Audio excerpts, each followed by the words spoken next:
Hey, this is Bill Simmons from the Bill Simmons Podcast, here to help you make the most of your summer with Michelob Ultra, a superior light beer worth playing for. Play for it with the guys when you're competing to see who can sink more birdies on the golf course, because winning tastes even better with Ultra on the line. Play for Ultra. Fill your fridge with Michelob Ultra this summer. Enjoy responsibly. Copyright 2025 Anheuser-Busch Michelob Ultra Light Beer, St. Louis, Missouri. Brace the rudders! Raise the sails! Raise the sails! Captain, an unidentified ship is approaching. Over. Roger. Wait, is that an enterprise sales solution? Reach sales professionals, not professional sailors. With LinkedIn ads, you can target the right people by industry, job title, and more. We'll even give you a $100 credit on your next campaign. Get started today at linkedin.com/results. Terms and conditions apply. The Jack Welch Management Institute at Strayer University helps you go from, I know the way, to I've arrived with our top 10 ranked online MBA. Gain skills you can learn today and apply tomorrow. Get ready to go from make it happen to made it happen, and keep striving. Visit strayer.edu/Jack Welch MBA to learn more. Strayer University is certified to operate in Virginia by Chev and has many campuses, including at 2121 15th Street North in Arlington, Virginia. Hey, it's Paris. You know I love sparkly things, right? Like stars. Duh. And thanks to Hilton and AutoCamp, I just slept under them. Picture me, serving looks by the fire outside my luxurious Airstream, making s'mores with the kids, while a national park is our backdrop. The great outdoors meets Hilton hospitality. That's hot. Explore all the new ways to stay at Hilton.com. Hilton for the stay.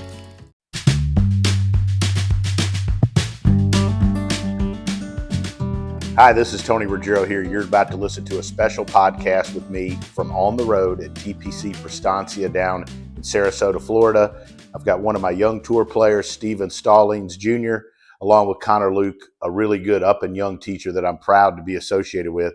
And we're taking questions and giving answers to just recreational golfers that are dying to get better at the game of golf. This episode's coming out in 2 pieces this week, so make sure you catch both of them. And remember, you can always find this on our YouTube page at DewsweeperTV, or wherever it is you get your podcast. You can follow and watch along. And get ready, next week we've got a big Masters week. You're going to have tour coach and Dew Sweeper content all week to help your game and enjoy the greatest event in golf. Anyways, my name's Tony Ruggiero. I've met a bunch of you before. Appreciate y'all coming. This is something that we do. We've done it lots of places. Appreciate Connor. I want to first of all, before we get into that, but I did radio. I had a golf talk radio show for like 18 years on PGA Tour radio while teaching golf, and then it morphed into doing this podcast that one of my tour players came up with an idea for, and we've kind of made it fun. And golf instruction on is changed over the years so much. It used to be you would have to get instruction, you either watch the TV that was on behind us a little bit ago and you'd watch the Golf Channel, or you would have to go to golf.com or Golf Digest, or 15 years ago, you would wait for the magazine to come in your mailbox, and that's how you got instruction. And that's changed so much over the years. And we're doing the radio and doing some of the stuff I've been fortunate to do along with golf and Golf Digest and some of those things. I decided that I thought the landscape of instruction was changing. And I thought that with YouTube and some of the things out there, and I'm the furthest person from being into YouTube. I have a 16-year-old that's crazy about it, but I couldn't understand why people liked it. But I realized that the future of instruction and getting your message out and sharing instruction, and our message was by putting your own content out. And so over the last couple of years, we invested a decent bit of money and effort into creating more and more content. And we've grown our YouTube channel to over 35,000 subscribers, which from where we started was good. We have a long way to go, and we've started putting our podcast on there and doing a lot of these on location with just regular golfers, recreational golfers. Because my whole goal is, while obviously I enjoy teaching tour players, and it's fun and it's challenging. I enjoyed like the 2 hours we spent today was fun. I still teach every day, just regular golfers, people that want to get better. And that's how I learned. I had a great mentor that shared that with me. And it's still what I enjoy doing most. And he knows this, even though he's a tour player. Like the most fun I have is still just teaching regular folks. And so we share some stories, we share some messages. But tonight is really about any questions and answers you have, or we can give you about your game, whether it's you want stuff from tour players, or you want stuff from Connor and I from the instruction side, or you want to hear funny stories, whatever. This is your evening for the next 30, 45 minutes. But first of all, I want to thank Heritage Golf Group. The opportunity to be here has been fantastic for us. And kudos to Connor for all you've done. Everybody says good things about you. The bad ones I'll discuss later. But just kidding. And I've had a blast coming here. This is the first time this season that I've ever spent much time on this side of Florida. And I've had a blast. In fact, I've even talked to my wife a little bit, like maybe we should think about this side of Florida, and then you'd be fired, Connor. So, but anyways, it's been fun. So we're looking forward to this little golf discussion tonight. We'll send the club a link. It'll go out next Monday or Tuesday once we edit out the stuff that I say that I'm not supposed to say. So, anyways, if anybody has any questions, feel free to just jump in at any time. There's no rules because it's the internet. So, but I wanted to start with things that I thought would be cool. Is Stephen Stallings was a student of mine for a good while coming out of Kentucky, or at the end at the University of Kentucky. He lives in the area here. We quit working after a little while. He, like a lot of people, fired me. But then, like a lot of people, realized maybe you didn't golf as good, but you at least had a lot of fun. So he hired me back, and we've had a good bit of success lately. He's playing some fantastic golf. He came incredibly close to earning his PGA Tour card through Monday qualifying into PGA Tour events and exemptions about a year and a half, 2 years ago, which is incredibly difficult to do. And came up a hair short. That is a special player. And one of the things I always go to with tour players is they play a lot of pro-ams. They all love them, right? You love them. Yeah. And playing with recreational golfers, I always like to get the point of view of the tour player, like what they see the recreational golfer do. What are the low-hanging fruit that they see that could help you improve? And I want to hear what he says. I know I have an opinion, and I'm sure Connor does as well. But I thought we would talk about like what's the low-hanging fruit right off the bat that you see recreational golfers do that could help them shoot lower scores from the pro-ams and the members and the people you've been around? For the most part, when I see guys that don't play golf every day, I mean, to me, the body just doesn't move correctly, and yet most teachers, this is why I like Tony so much, most teachers look and they try to fix where your club is or your hands are, and like, I just think that's the wrong way to do it, because when you're under pressure, the first thing you go is your touch and your hands. You got to be big muscle oriented. So, yeah, so like my big thing is if my body's feeling good, it moves good, and I'm gonna hit it well.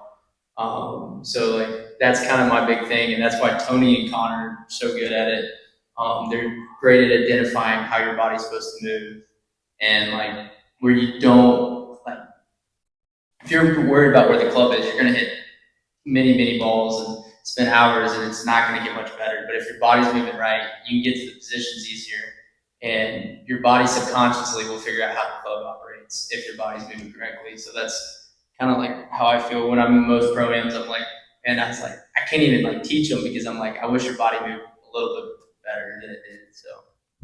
And before I give it to Connor, because I want to hear what you say, like I would say this, expanding on what you said, that doesn't mean you've got to be a tour player, maybe swinging at 100 and something miles per hour. But I always tell folks our job is to help coach you and develop you to get better. And so it doesn't matter if you've had hip replacement or you're super tight or whatever, there's things that we can give you that every little bit incrementally you get better, you'll be able to enjoy the game better. And I'm sure if you've seen Connor out there, he's got his bands and all those things that I've learned to do in my teaching and so forth. And, you know, our job is to coach you and to develop you. One of my pet peeves in teaching are the people that just assume you won't do any work or that you can't get better, and they try to come up with a Band-Aid that's just going to get you to play a little better today.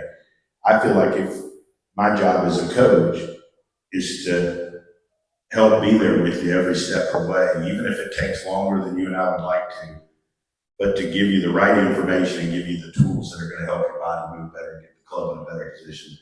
Connor, you obviously teach tons of recreational golfers. What are some of the things you see that are low-hanging fruit that would help them score better?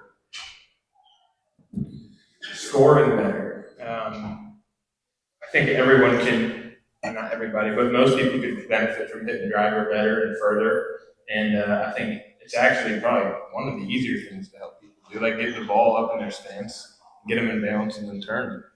You know, they can turn through, back and through the ball. But yeah, and then also I just think a lot of people, maybe they see me or Tony or somebody giving a lesson to somebody like Stephen, and then they're like, oh, my body doesn't move like that. That's BS, it does. And like, you will be able to stay in balance and turn behind the ball and then turn through the ball and finish. I mean, it might take effort, like Tony said, but I think we can all benefit from, you know, being in balance more and moving our bodies better. Agree? Yeah, but I think one of the real low-hanging fruit, and is like if you were out there and you watched Stephen today, is he had something down for alignment that he was hitting on. We had a rope, and he had something for ball position down. And yet today, 3 times I think I walked along the range line, and I saw a bunch of people practicing, and I didn't see one person have an alignment head down. And I know y'all are better than tour players, so I know you probably don't need my help. You know, my old mentor had a picture that used to be, and I think it was in Atlanta Athletic Club, or Atlanta Country Club, where Davis Love's dad, Davis Jr., was the longtime director of golf. And he had taken a picture from the top of the club of the range during the Atlanta Classic. And he took a picture from the top of the club during the Saturday of the member guest. And on the tour event, there were all these pros with aiming sticks and things down for alignment. And then you looked at the one from the member guest, and there was shit everywhere. I mean, there was stuff everywhere. There was no rhyme or reason to it. And it just shows you. And I think that the one thing, if you're looking for low-hanging fruit and you're looking for ways to improve immediately, is to just pay way more attention to the small things that really matter. Eczema isn't always obvious, but it's real. And so is the relief from Ebglyss. After an initial dosing phase, about 4 in 10 people taking Ebglyss achieved itch relief and clear or almost clear skin at 16 weeks. And most of those people maintain skin that's still more clear at 1 year with monthly dosing. Ebglyss, lebrikizumab, LBKZ, a 250 milligram per 2 milliliter injection, is a prescription medicine used to treat adults and children 12 years of age and older who weigh at least 88 pounds or 40 kilograms with moderate to severe eczema, also called atopic dermatitis, that is not well controlled with prescription therapies used on the skin or topicals, or who cannot use topical therapies. Ebglyss can be used with or without topical corticosteroids. Don't use if you're allergic to Ebglyss. Allergic reactions can occur that can be severe. Eye problems can occur. Tell your doctor if you have new or worsening eye problems. You should not receive a live vaccine when treated with Ebglyss. Before starting Ebglyss, tell your doctor if you have a parasitic infection. Searching for real relief? Ask your doctor about Ebglyss and visit ebglyss.lilly.com or call 1-800-LILY-RX or 1-800-545-5979. This summer, try the new Strato Frappuccino blended beverage at Starbucks. It's the classic blended iced coffee you know and love, now topped with a creamy layer of handcrafted brown sugar cold foam. Available for a limited time. Your Strato Frappuccino is ready at Starbucks.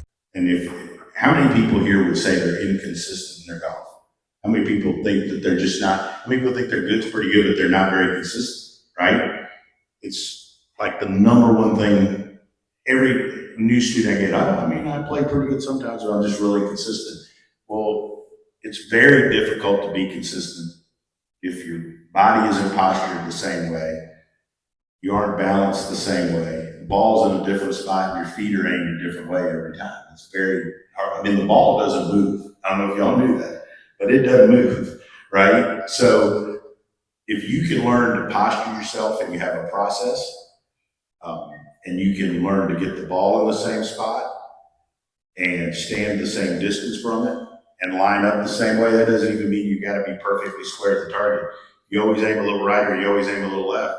If you do it the same amount each time, you got a chance of being consistent and at least hitting a shot that shapes the same way every time. And that would be my advice. And you could take very little amount of time and just pay a little more attention to what you do. So that's my advice for what it's worth. Anybody have any questions before I just keep writing? Go ahead. I knew you would have one. You talked our ear off on the putting green. It was awesome. Most people line up to the right. Aim to the right.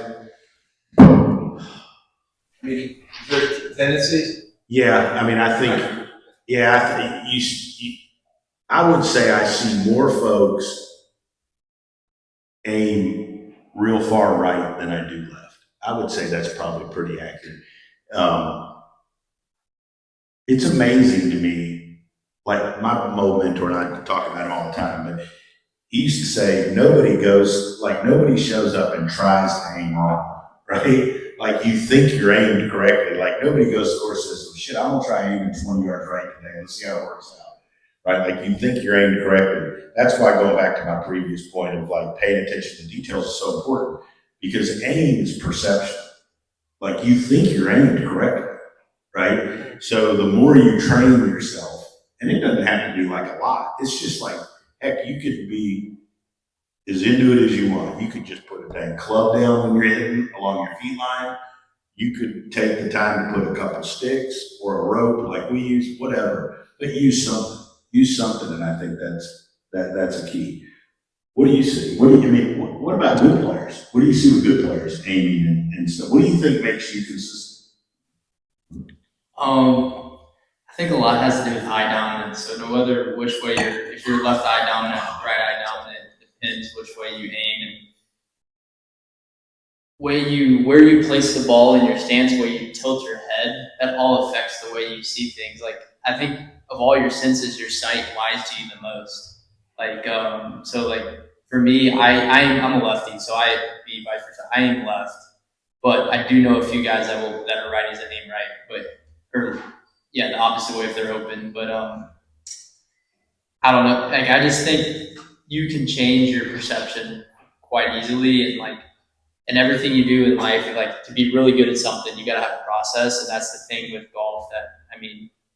When you're doing recreationally, you don't want to have to go through that, but like your eyes need so much training because all they do is deceive you and affect your body. So it's just like little things in there can change the way you perceive things. So like if you're working on something like just tilting your head a little bit, maybe closing one eye to look at the other really can affect the way you line up and stuff like that. Connor, how do you help people aim here at TPC?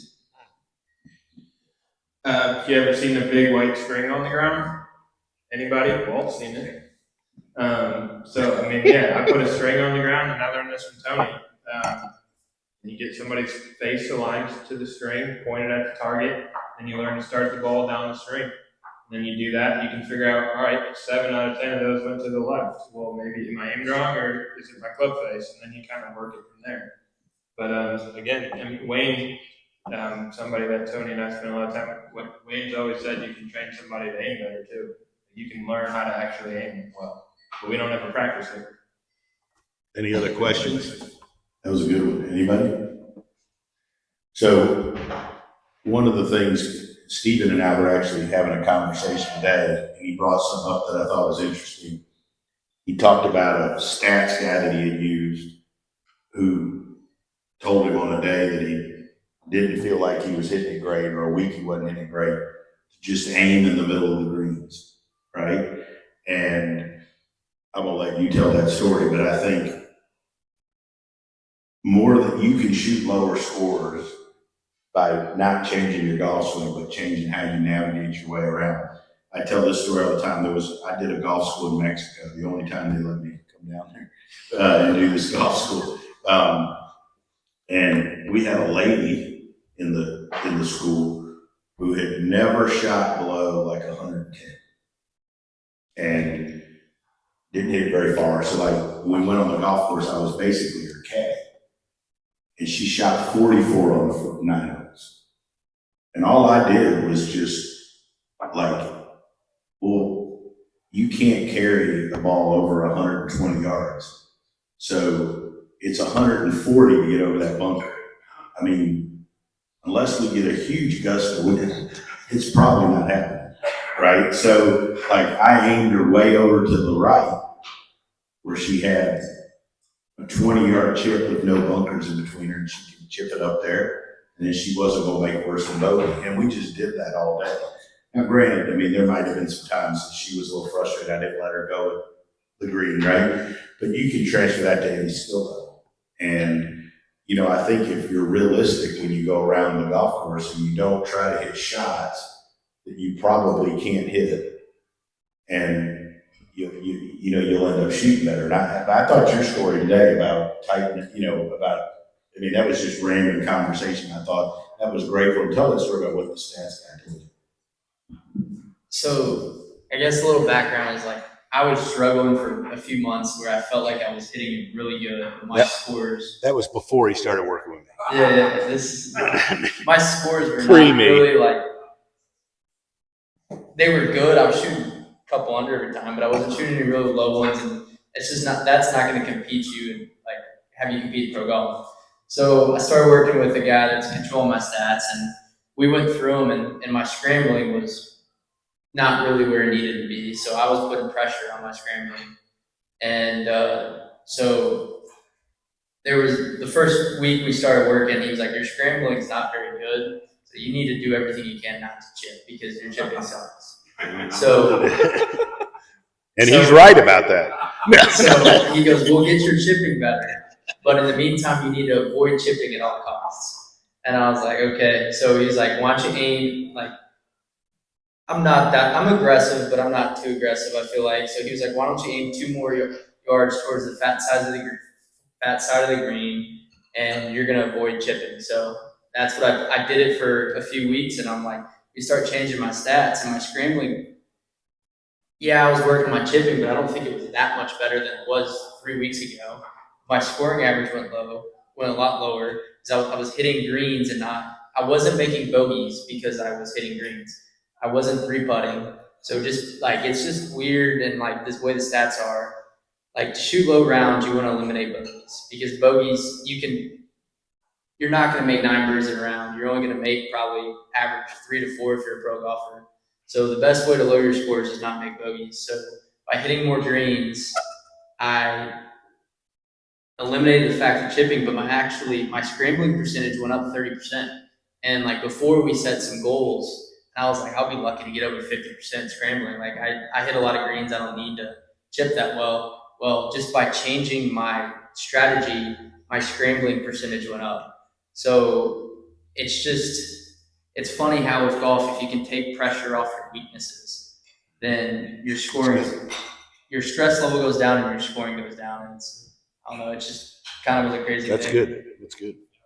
USAA knows dynamic duos can save the day, like superheroes and sidekicks, or auto and home insurance. With USAA, you can bundle your auto and home and save up to 10%.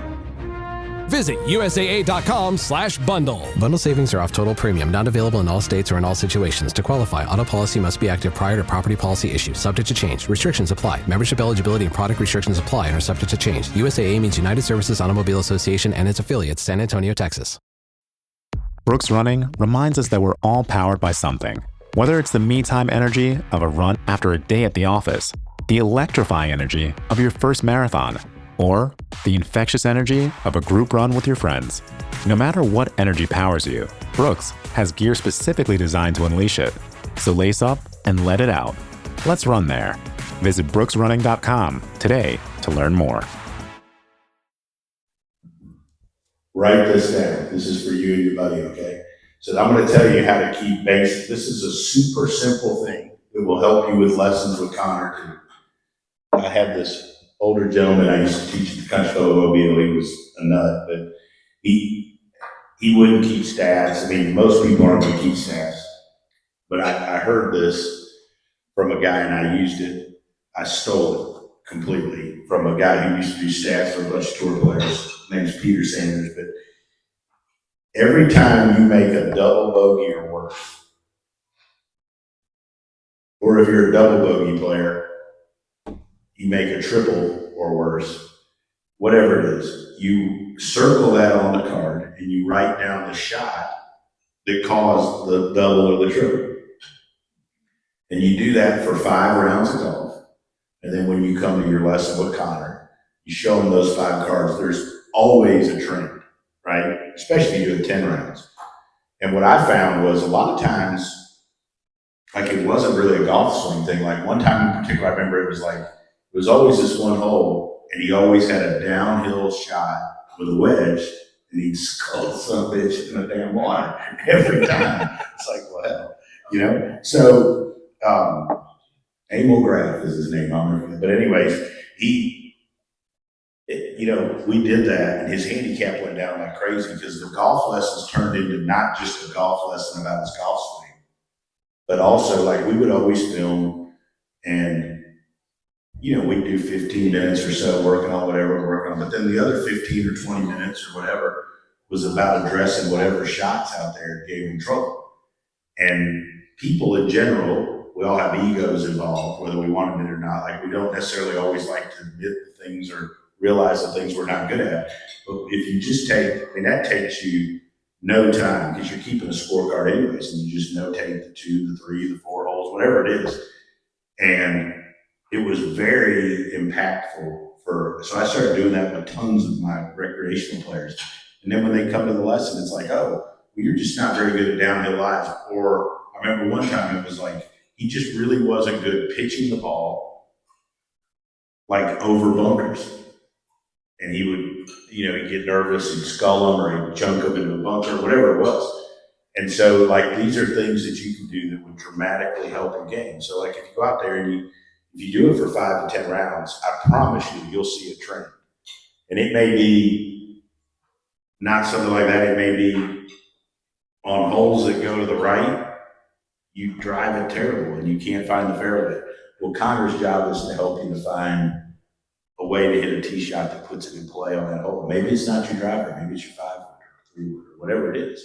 But that's our job, right? But I think the point of this whole thing that I'm just totally making up on the spot is that there's a lot of ways to shoot lower scores and to help you get better that aren't fixing your pivot, fixing the club face, selling new clubs, clubbing like that. But that doesn't always work, right? So anyways, what do you think, Connor? What's the question? You're fired. Nobody likes a wise ass. After all we've been through.